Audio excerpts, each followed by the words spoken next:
大家好，歡迎嚟到我想用 AI 賺錢呢個頻道。之前呢一路咧都介紹咗好多關於 Gemini 3嘅更新啦。咁大家都知道 Gemini 3咧就好犀利噶啦。但係咧好多朋友咧留言咧就問我點樣可以唔用 VPN 就可以 upgrade 到自己嘅 Google account 去用到 Gemini 咧？咁其實咧喺香港，如果喺唔開 VPN 之下，可以使用呢個 Google 嘅 Workspace 嘅方法去做。咁如果有 VPN 嘅情況下，基本上一個 personal account 就可以更新咧去呢個 AI Pro 啦。咁今日咧我就會同大家一齊咧去測試一下咧點樣去註冊一個 Google Workspace 嘅帳號啦，而且都為大家預備咗一個咧可以咧擁有一個 10% off 月費咧去註冊 Google 嘅 Workspace 帳號。咁如果你都想睇下點樣可以註冊到 Google Workspace 咧，咁就記得睇到最後啦。好多朋友仔都煩惱緊點樣喺香港升級到 Google AI Pro， 又或者係 ChatGPT Plus 嘅帳號。喺香港用呢啲 AI 工具咧，開 VPN 就肯定需要噶啦。但係其實俾錢升級先係最難處理嘅問題啊！今日我就為大家介紹呢個超級方便又抵玩嘅工具 Prompt Login。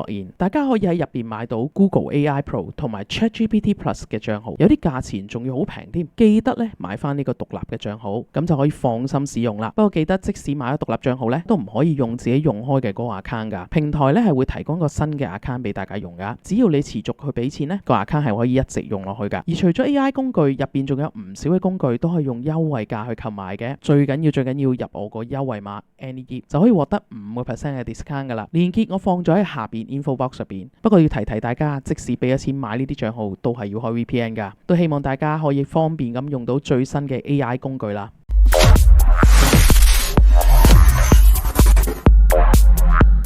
好啦，首先咧，我哋咧去到咧呢個 Google Workspace.google.com 呢個網站啦。咁入邊咧，其實我哋可以睇翻咧佢嘅計劃同定價方面咧，其實我哋都見到咧，而家佢係講緊係109.8港紙一個月嘅。如果你係咧綁合約綁1年啦，我都建議大家咧就唔好用 Starter 呢個 plan， 因為 Starter 咧有啲用戶咧就反映過咧就唔係好用到 Gemini 嘅。Standard 呢一個 plan 咧，其實咧就可以用到 Gemini 啦、Notebook LM 啦，甚至乎咧可以將 Gemini 咧 implement 翻晒佢入邊成個 Google 生態系統裏面嘅，例如 Google Doc 啊，或者係 Google Meet 啊等等咧 ，Gmail 啊等等咧，係入邊係用到 Gemini 嘅，而且佢咧係包咗2 TB 嘅，咁我覺得就抵啲嘅。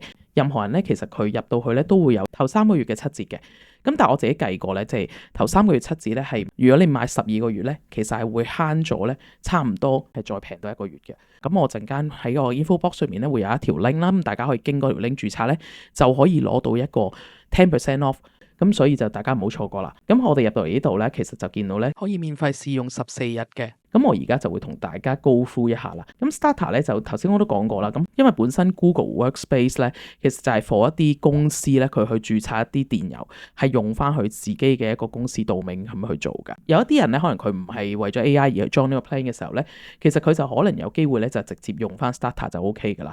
咁佢呢度都有 mention 咧，佢可以喺 Gmail 用到 Gemini 啦，亦都可以喺 Gemini 嘅 app 裏面咧係同 AI 對話嘅。不過咧，我哋都收到有啲人嘅反應咧，就係可能有機會有陣時係用唔到，而且講緊個性價比咧，其實我覺得 standard 咧係非常之低嘅。咁而家咧，大家咧見到呢一個咧就係未有嗰個 10% off 嘅 discount 之前啦。如果有 10% off 嘅 discount 咧，其實個價錢咧，大家可以對比下嘅。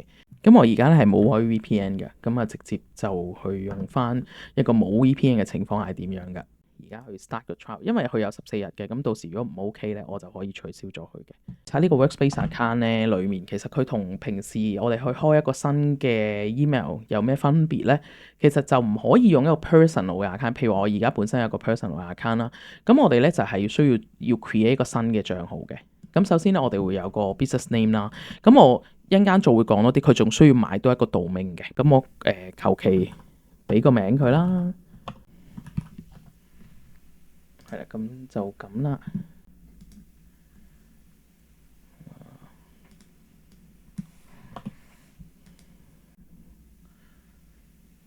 咁喺 Google 裏面咧，其實你可以直接同佢買一個新 domain 嘅，個價錢方面咧就冇咁實惠嘅。咁而我哋亦都可以咧係去 set up 咧用我哋一個 existing 嘅 domain 嘅。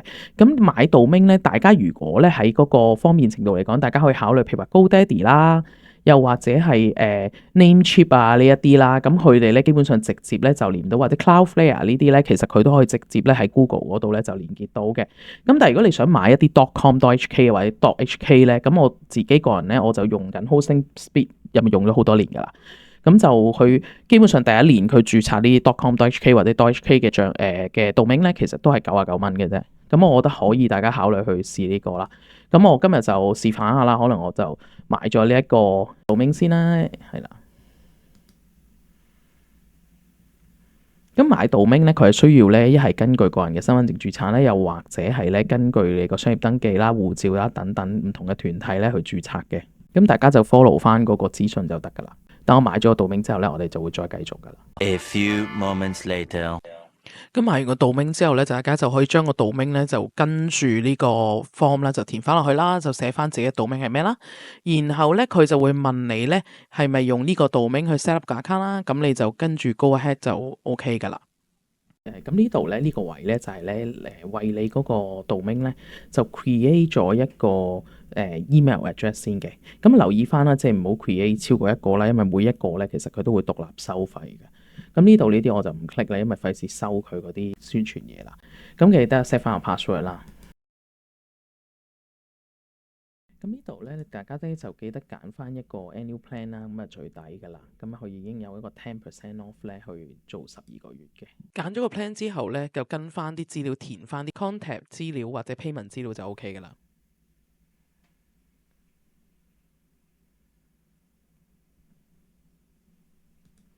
咁咧就記得咧係加翻一個點樣俾錢嘅 method 啦。咁如果你14日內你唔 OK，你咪到時 cancel 咗佢。好，咁搞掂咗 payment 之後咧，咁個 subscription 咧就搞掂咗啦，就 active 到啦。係啦，咁跟住咧佢會咧要求你去 verify 翻你個 domain 嘅。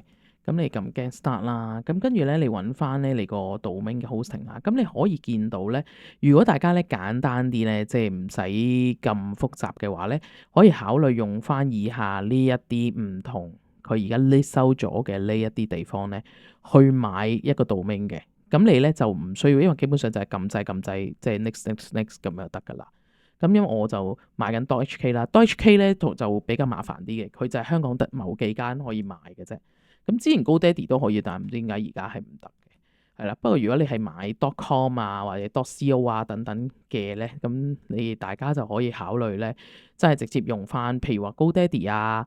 HostGator 啊、Namecheap 啊、Shopify 啦，或者 Wix 啊、WordPress 啊呢啲咁就直接買咯，係啦。咁如果假如嗰啲咧就好簡單嘅啫，佢就通常係 next 跟住你 log in 嗰個嚟 GoDaddy 個 account 咁佢就已經 connect 到噶啦。好啦，咁我哋因為今次我哋唔係經佢，所以我哋就喺呢度啦。咁咧跟住咧，我哋就要 set up 佢一個 TXT 嘅 record 啦。咁點樣 set up 咧？就係我哋去翻呢個 hosting speed 呢度啦，跟住咧去呢個域名管理、域名服務管理平台。咁之後咧就揀選翻咧你呢個 domain，佢有一個，因為我而家咧啱啱註冊咗，佢未有嗰個內容喺度。咁但係咧我可以用住另外一個去 show off 先，咁佢就會有一個域名管理平台嘅 button 嘅。好啦，咁撳咗入去之後咧，我哋會見到有一個咧叫做 DNS 記錄設定嘅。嗱，我哋只要需要咧喺入邊咧加翻一啲我哋需要嘅嘢咧就得㗎啦。咁個 DNS 嘅記錄設定咧，我哋點樣做咧？咁首先咧，我哋就睇翻咧，我哋剛剛呢一度啦，佢有一個叫 TXT record 嘅。咁我哋就將呢個 value 咧就 copy 咗佢先。跟住咧，我哋喺呢一度最底咧就加翻一個咧 TXT 嘅 test record。將頭先嗰個嘢咧 copy and paste 落嚟，跟住呢一度咧，大家可以睇翻咧，佢個名叫咩咧？就 set to default value 嘅話咧，其實就係即係最簡單咧，就係你打翻一個 add 咁就得㗎啦。咁咧跟住咧你 save 咗咧，佢就已經可以 connect 到啦，係啦。好啦，咁假設咧我哋已經即係 connect 咗啦，或者咧你可以除咗TXT record 之外啦，你亦都可以揀咧。我唔用 TXT，我用一個叫 CNAME record。CNAME record 咧就係佢會係一個更加 advanced 嘅。